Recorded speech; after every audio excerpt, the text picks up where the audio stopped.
I want you to imagine that you're at your favorite computer store. You're slowly walking around and you're glancing down at the laptops. A company representative approaches and asks if you need assistance. You kindly respond, "I'm interested in this laptop. What type of discount could I get?" We're waiting for the glorious response of saving money.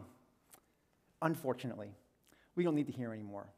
We know the definition of the word unfortunately, and more so, we have negative experiences because unfortunately is often associated with bad news. You love this laptop, so you're not scared away by the potential loss of a discount. But as you've been walking throughout the store and glancing at the laptops, you haven't been able to actually see what's on the screen. And here's why. The laptop screens are positioned at a precise 76 degrees.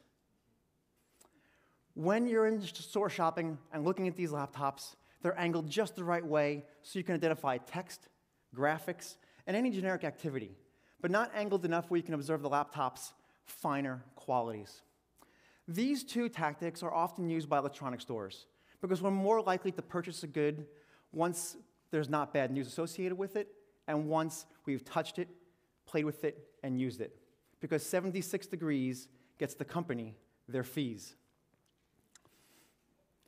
Once we've touched, played, smelled, and breathed on that laptop, we are indirectly marketing that laptop for that company, because the most persuasive thing we could do is show that other people are doing it too. Basic peer pressure. You're now the person using that laptop, which makes it much more desirable. What if you were offered that discount? That discount would likely be available for a limited time, a highly persuasive tool known as time pressure.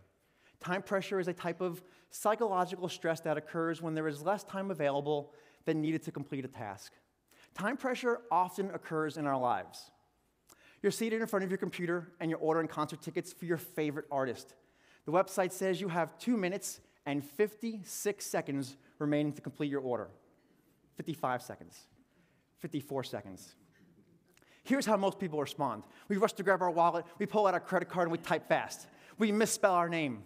Panic, fear, and anxiety, all over the Backstreet Boys. You're sitting in a restaurant, and the server approaches and asks, "Are we ready to order?" Everyone at the table smiles and nods, but you're not ready. And then you say those 10 detrimental words. "Go ahead and order, I'll be ready," after everyone else. You just added time pressure to your decision-making process. It's obvious that for marketing and sales teams, behavioral insights and message framing is advantageous for business growth and possibly designing a better user experience.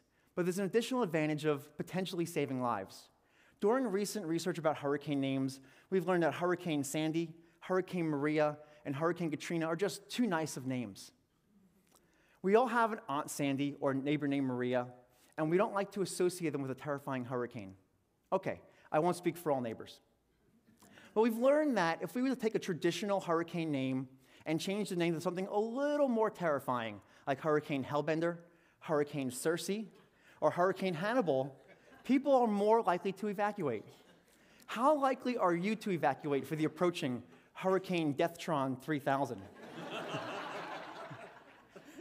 Message framing, words, and names have the ability to alter our perceptions and potentially save lives. Thank you.